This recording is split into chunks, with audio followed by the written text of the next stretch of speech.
Novelist, short story writer, poet, playwright, translator and critic, Shiv K. Kumar was born in Lahore. He received his doctorate in English literature from Cambridge University. In 1978, he was elected a Fellow of the Royal Society of Literature, London, and in 1988, he received the prestigious Sahitya Academy Award for his collection of poems Trap Falls in the Sky. Shiv K. Kumar has published 2 novels, The Born's Prayer and Nude Before God, 6 collections of poems, a collection of short stories, Beyond Love and Other Stories, a play, The Last Wedding Anniversary, a translation of Faiz Ahmad Faiz selected poems, and several scholarly works including Bergson and the Stream of Consciousness. His latest novel is A River with Three Banks. Noted writer Mulk Raj Anand comments, "This novel has both beauty and power.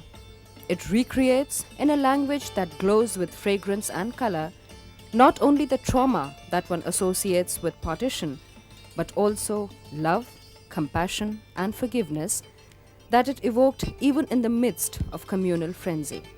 We have invited Shiv K. Kumar and Bharat Bhushan to discuss the book, A River with Three Banks. Dr. Kumar, you are a celebrated poet. Your collection, Trap Falls in the Sky, won you the prestigious Sahitya Academy Award.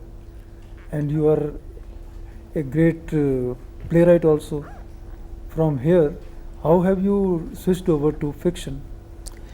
Well, it's not a question of transition.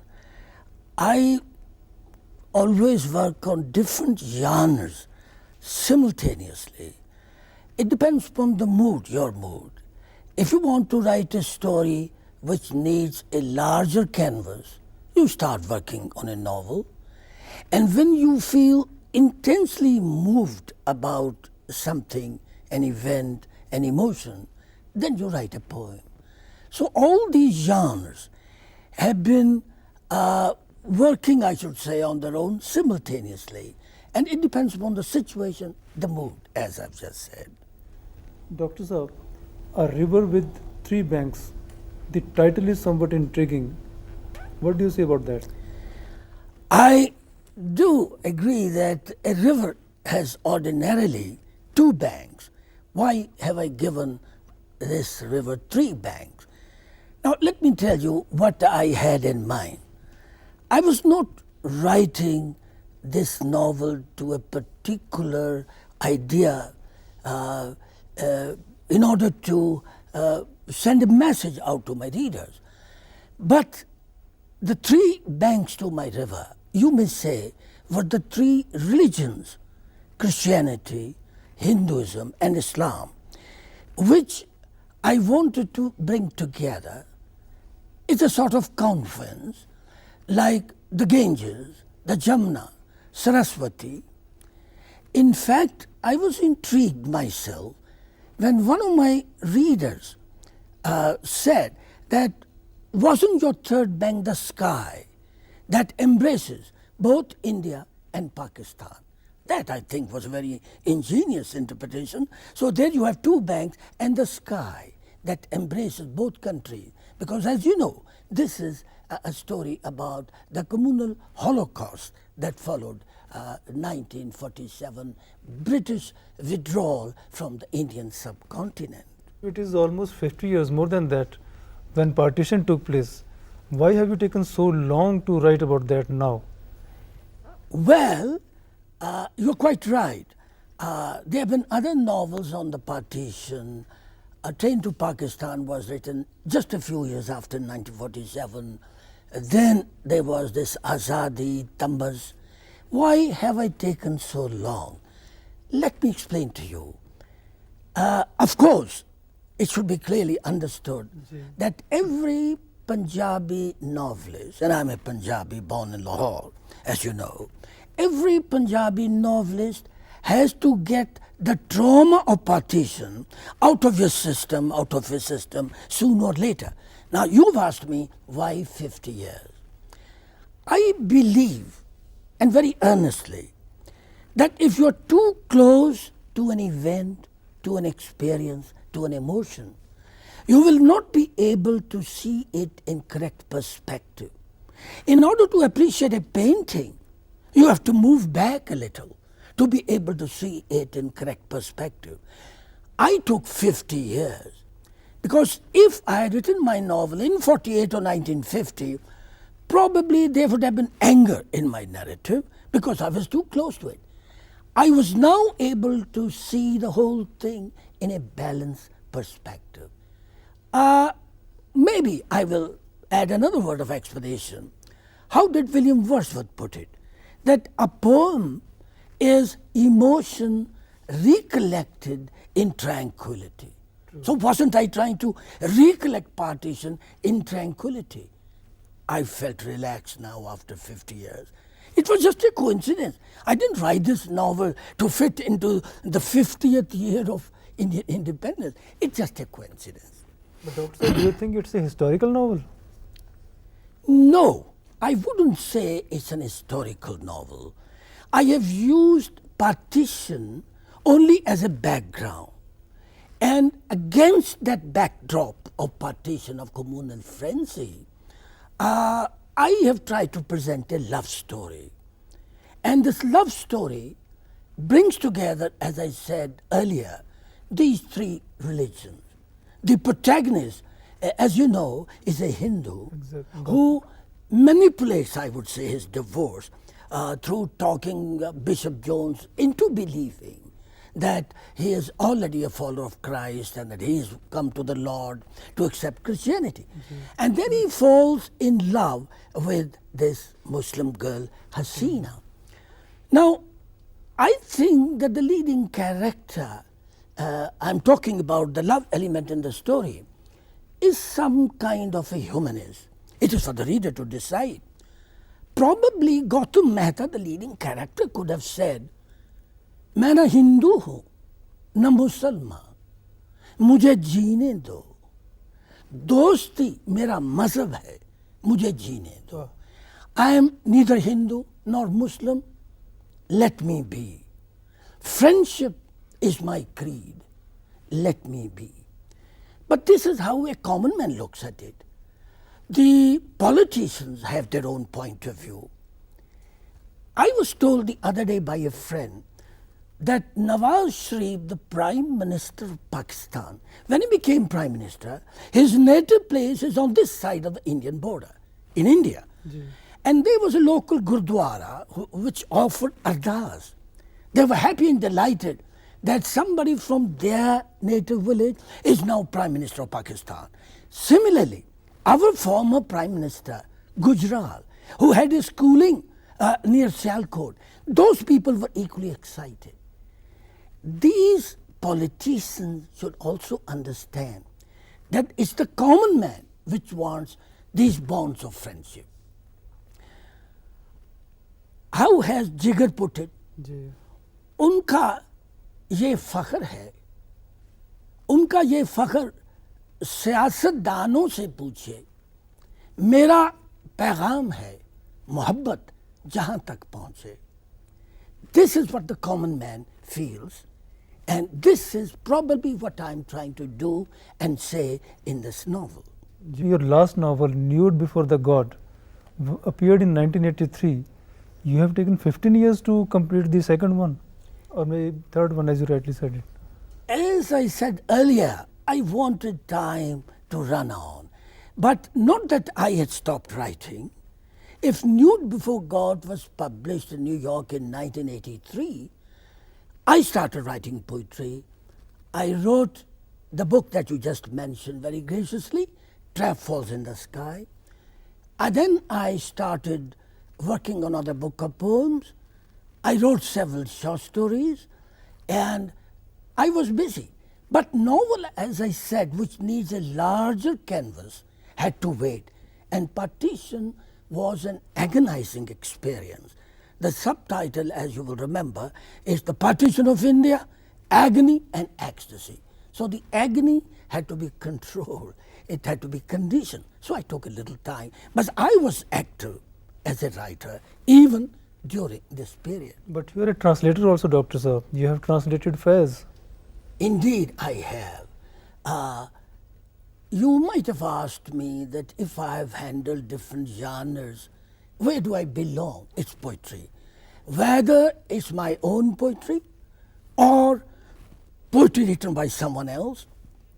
And Faiz Ahmad Faiz, who came to India some years ago, I had the good fortune of presiding over his poetry reading in Hyderabad. And I think I made my first speech in Urdu, and I said, Ye rahe Faiz Sahib, hum watan, hum zaba, hum pesha.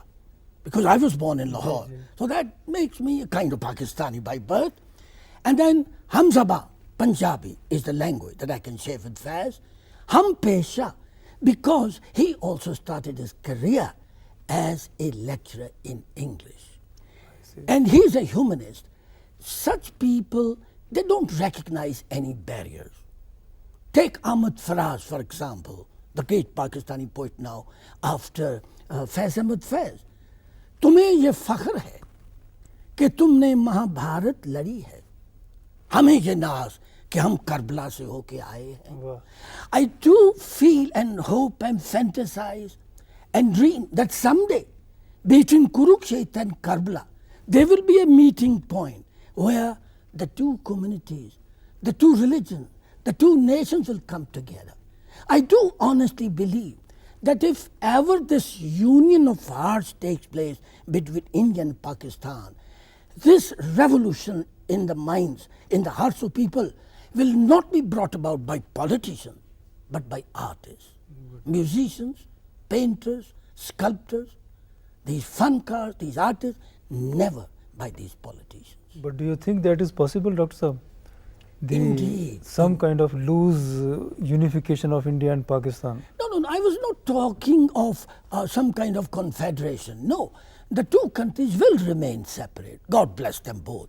But at least the free movement between Indians and Pakistanis, these cultural conferences, seminars, this interaction, we speak the same language. We have the same cultural background. Then why this division? Why these rivers which divide us, separate us from one community to another? We are the same. Because there are the families belonging to Muslims specifically, most of their members either they are in India or in Pakistan. So the families themselves are divided. Indeed, yes. And they sometimes even find difficulty in getting visas. You have your aunt in Karachi, you have an uncle in Hyderabad, you have a brother in Lucknow, you have another cousin in Islamabad. Why this division of ours? We have differences. Some kind of unification already exists. It is only the political division. Indeed, and that's where the politicians come in. We have our differences, but then these differences can be sorted out in a very amicable manner. मौजों की तरह लड़ो, मगर एक रहो. You may fight like waves, but the waves level up in the end. Why can't we live like members of the same family? All your characters, Dr. Sahib, in the novel, they thrive with life. I mean, your novel is unputdownable. Once you pick up the novel, you just go through the whole book. You can't leave it halfway through. Of you, yes. And all the characters are lifelike. And of all of them, who is the most closest to your heart? Or which one, let me put it the other way, which one was more challenging while you created those characters? Now, let me see. Let me think for a second. Indeed, I have created quite a few characters in the novel, including the protagonist and his close friend, Birender Dhawan, and all other characters which I need not list. But if you asked me which one would I say I enjoyed creating, that would be Shamlal Mehta, the protagonist's father. Now, it's true, as you rightly said, that in the beginning, that the protagonist manipulates his divorce. Did he get this capacity to manipulate situations from his father? In a sense, he is also a manipulator. He loves his son so much that whatever he does, his only job is to justify, to explain it away, whatever he does. His love for his son transcends everything else. Now look at that. When he is seeking divorce through conversion to Christianity, he is manipulating, as I said, Father Jones into it. He comes home and tells his father that there's no way out of this unhappy marriage except to get divorced, and the only way to divorce, the only passport to divorce is conversion. At once Shyamlal Mehta said, well, do you know that Jesus Christ was a sort of yogi? When they put him on the cross and they were nailing him, actually he had withdrawn his mind, his soul, he had withdrawn. So the result was that he didn't feel any pain. Then they lowered him into the grave. He wasn't dead. He was alive. So when he came out of the grave, what is called resurrection, it was like those Hindu yogis who can bury themselves underground for days, their heart beats normal. So he said, Dad, you think Jesus Christ was a yogi? Indeed, he was. Now, when he falls in love with a Muslim girl, Hasina, Shyamlal Mehta has another problem. Say, I am in love with this Muslim girl and I'm going to marry her. He said, why not? And during this period, he has been reading the Quran. And he picks up a little passage from one of the sermons given by Prophet Muhammad. And you might have noticed that in this passage, it is said that all mankind is a family. And then God sends his messengers from time to time, bearers of glad tidings, to punish the evil, to reward the good. Shyamlal Mehta says, now isn't that like Lord Krishna in the Gita? That whenever the cause of righteousness fails, I will come down on earth to set things right, to punish the evil. So he says, so Prophet Muhammad was an avatar. Why not? Indeed. So probably this may sound facetious, but unwittingly, unknowingly, Shyamlal Mehta has made a point that the essence of all religions is the same. There are no barriers. So Shyamlal was the character that you found challenging while writing? Maybe yes, maybe yes. You will notice that towards the end of the novel, when Hasina's family crosses into Pakistan and Hasina stays back, she asks this question, Gautam Mehta, am I going to be Mrs. Mehta now? Mrs. Gautam Mehta, you will remember. Yeah. And Gautam Mehta, who I think is a liberal humanist, he said, no, you will not be Mrs. Gautam Mehta. But we will be Gautam Hasina. And we will start a new race, sans caste, sans religion, sans even nationality. Because these are the great barriers that separate man from man. Dr. Sir, while all your characters are very fine, but I find that you are at best when you describe the romance between the protagonist and his heroines, especially Hasina. Well, romance is always more exciting.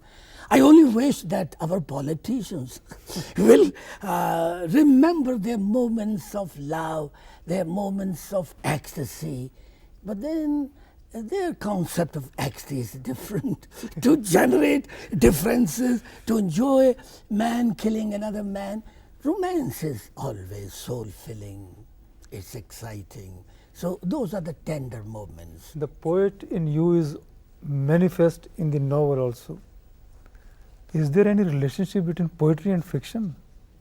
Oh, there is. There is.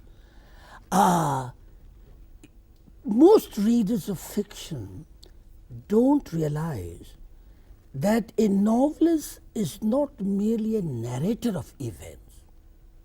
He is not merely concerned with portraying characters. He is not merely concerned with creating a scene.